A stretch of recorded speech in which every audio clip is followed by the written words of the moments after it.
they mention about like their engagement with policymakers, they make youth seem like a burden. Particularly youth with disabilities are still missing in mental health policymaking. And I told her, I'm so sorry about my cat.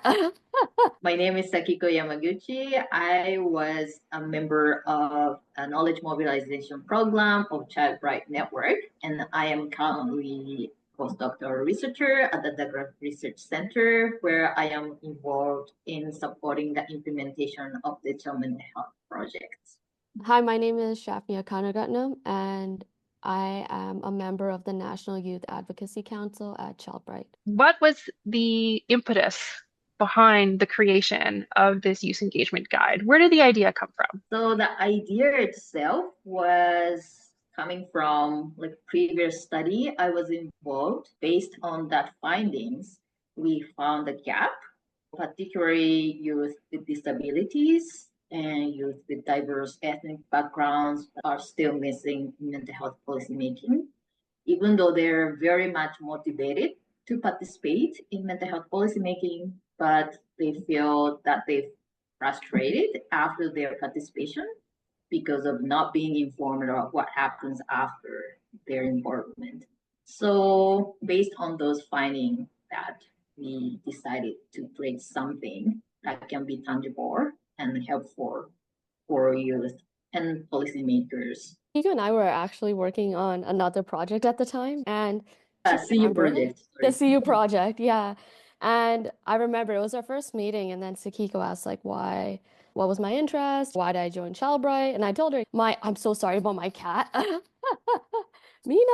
The cat is always welcome in the interview space. Yeah. Anyways, I told Sakiko, I also have an interest in mental health, but I didn't know how to get involved. She told me like, hey, somewhere along the future, there could be something I'm doing related to mental health and policymaking. If you're interested, let me know. And that's how it started. So Sakiko, as I understand it, this comes from previous work. You realized there was a gap. There were people missing at the table. And then Shafniya, you were in contact with Sakiko for a different project, and you end up talking about this and were interested and wanted to get involved. Yeah. So tell me more about then this co-creation process. Like you're assembling the team, you have the idea of what you want to do. What's the next step, Sakiko? Yes. So Shafniya and I had regular meetings to design how we can actually create that guide centering youth voices. And then we actually had so many applicants across Canada, which was very much kind of a surprise for us.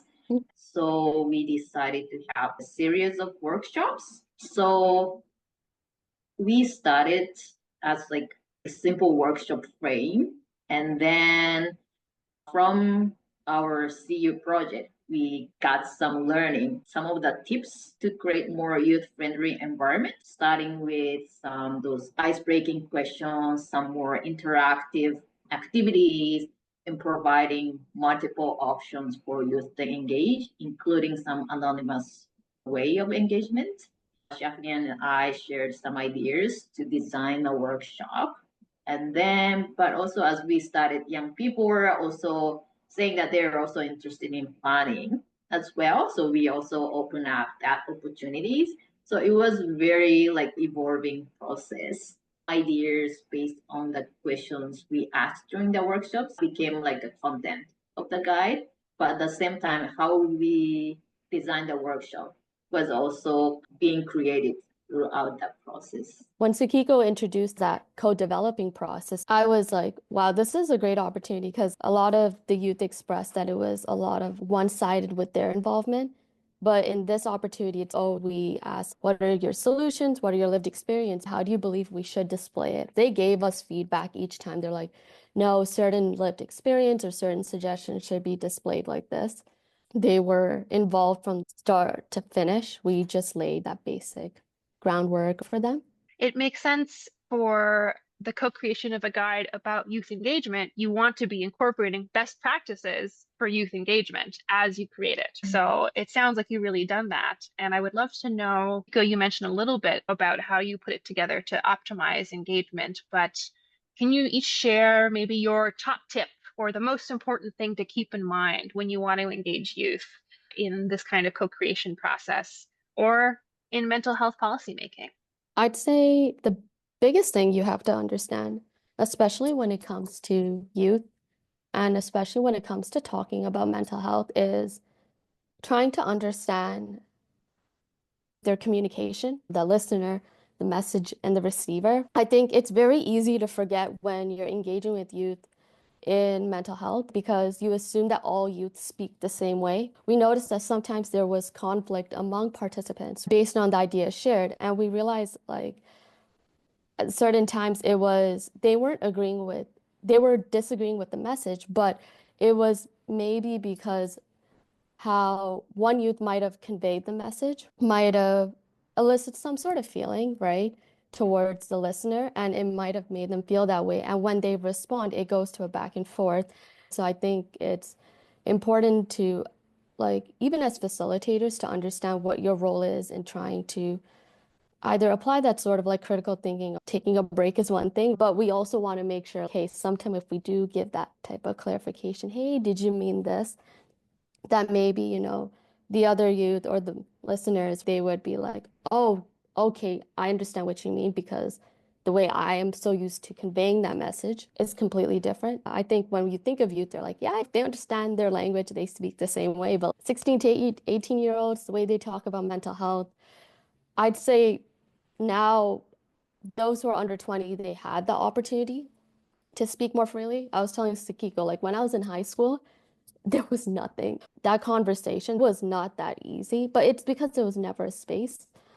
Nico, do you have anything else to add? Yeah, actually, I was going to stress the role you played as youth facilitator. And so Shafniya has joined this project from the beginning and then also designing the workshop. But during the workshop, Shafniya was the one who actually played this facilitator role. I was more like in the backside. And so that created that more safer space. And also after the workshop, we always had some kind of debriefing session. So we're just trying to reflect on how we did and what could be done. So always, I think it's very crucial to have this youth partner during this process, like from a researcher perspective. For me, that's very gave me a lot of support. I've actually never been trained. This is my first time being like a youth facilitator. We'd actually be asking them questions too. Oh, what do you think of the previous workshop? Do you have any feedback? How did you feel? It goes back to the co-creating process, but it just reminded me what one youth said. She said, Shafniya, you're the adult here. You're not one of us. And I was so taken aback at first, right? Because I'm like, what? And then I like really reflected on like my role, and we were the same age too. And it's like that kind of, oh, I'm not just the advocator or I am their listening ear, but like I could do just as much damage, even though I'm like the youth. But when she mentioned that, I just really understood like, oh, there is a lot at stake, especially because they're put in such a vulnerable position. And the one thing I heard from one youth who participated, she mentioned that Shafniya and I also showed our vulnerability because we kept saying this is like our first project doing this. And actually, she said that was like something they felt like, okay, it's good. Then we feel also to say whatever they think or improvement or just to connect with us. It sounds like it helped build that environment of trust where participants felt comfortable to be vulnerable because you were also showing up in that space, right? Hopefully, policymakers see this guide, read it, absorb it. If you were speaking to a policymaker now and you had to say after having gone through this whole process and put out this guide, what would you say to them about why it's important to engage youth in mental health policymaking? We have to actively create the space or pathway for them to be involved in mental health policy making. They are your future, right? as much as you probably don't recognize it, it's that next generation you serve. And it's not just policymaking, whether it be in schools or in communities or organizations, they are your legacy. You don't want to put that idea that their voice is not valid. So we encourage them to share their lived experience because we realize that this could be one of the few platforms they were able to do. Participants said, I didn't feel comfortable. I don't like the way certain things were going. We were not upset. We're shocked by these comments. We were happy in the sense that, wow, they actually feel safe, that they can actually express how they feel. Because when they shared stories of, yeah, this is how I felt, but I never shared it. But you felt like in this environment you were okay with it.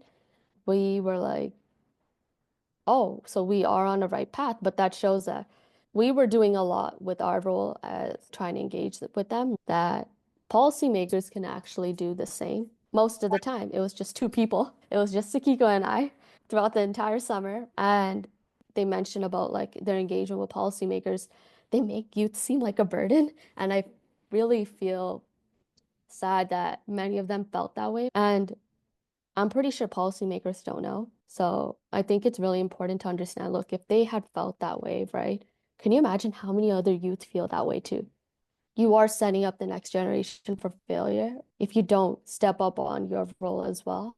So that's something I would say to policymakers. Because one of the barriers that we often heard from young people was that they feel they are still lacking their confidence or belief in making a change. And by seeing that guide, which was actually created by young people in a similar environment, in similar background, I am hoping that can actually motivate other young people to feel that they can make a change, they can start something. Actually would like to hear the success stories from our participants. What have they done in terms of like mental health policy making? And the second one is I would love if we could do like a couple years down the line, like a test to see how has the guide really worked. If we have an opportunity to maybe give it to an organization or a policy decision maker to be like, hey, if you have an initiative, here's our guide. Use it. Can you then within 6 months or a year tell us, give us some feedback? How was the guide useful? Did you actually implement anything from the guide? Did you have any suggestions? Did it improve your relationship with the youth, the organization? Did you meet your goals? I think it's a really great way to see the impact if we can see also from the eyes of the policymakers, even though the guide isn't primarily targeted towards them. We did have sections dedicated towards them, but it's that relationship. I would love to see both sides. So yeah, those are like my two primary things. So we'll have to check back in a year and see what progress has been made.